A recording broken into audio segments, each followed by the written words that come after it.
Baik Bapak Kabit, jadi setelah informasi dari media, sikap PM KRI menanggapi proses hukum kasus dugaan korupsi GOR Kabupaten Kupang yang sebelumnya diproses oleh Polres Kupang, dan prosesnya sudah sampai pada tahap penetapan tersangka, ada 5 orang. Lalu kemudian diambil alih oleh Polda NTT setelah gelar perkara di Mabes Polri.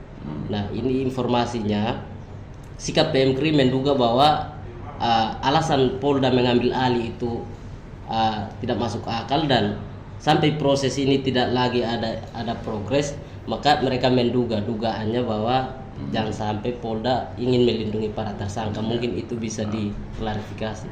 Ya, jadi begini, di dalam proses penyidikan ini kan, di dalam proses penegakan hukum ini kan perkara harus terang benderang dan harus lebih terang daripada cahaya. Jadi tidak boleh kita menduga-duga. Dan Polda Nusa Tenggara Timur melalui Direktorat Reserse Khusus sudah mengambil langkah yang profesional.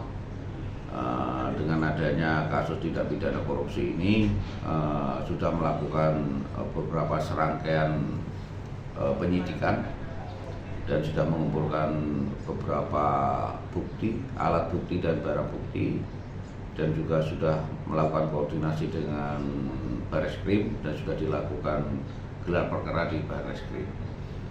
Dan dari hasil gelar perkara agar dilakukan penghitungan kerugian negara melalui BPK, sehingga nanti akan terang benderang berapa kerugian yang ditimbulkan akibat peristiwa melawan hukum tersebut.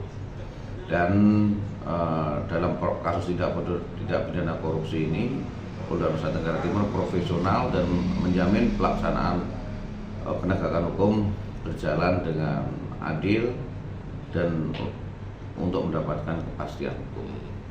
Saya rasa seperti itu ya. Baik, ada satu pertanyaan menarik karena dari penjelasan bahwa akan dilakukan perhitungan BPK. BPK.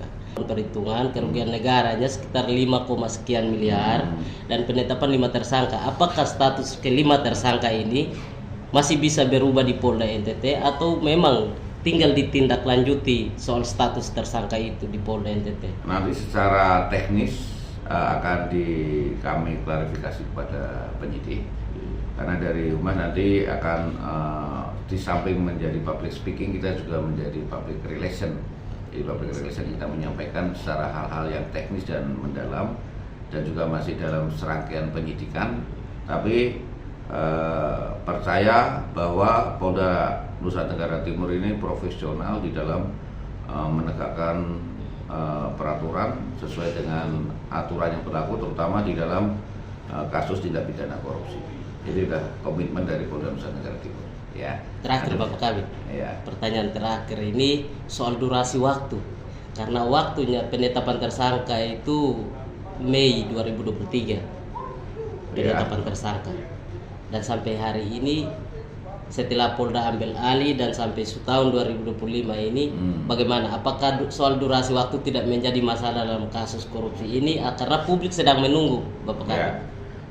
Tentunya setelah audit investigasi dan nanti juga sudah ditentukan kerugian negara oleh BPK RI atau BPKP, sudah terang benderang kerugian negaranya, tentu akan dilakukan ekspos dan juga silakan nanti dibantu di dalam pengawalan kasus tindak pidana korupsi ini. Bapak Kabit, terakhir sudah ini. Jadi ini terakhir. Maksudnya begini. Berarti kerugian negara yang sudah ditemukan oleh Polres Kupang belum terang. Itu nanti kita sinkronkan dengan adanya beberapa ahli dan menentukan ini bisa menjadi lebih terang benderang kembali ya. Oke, terima kasih Dina ya. Baik itu.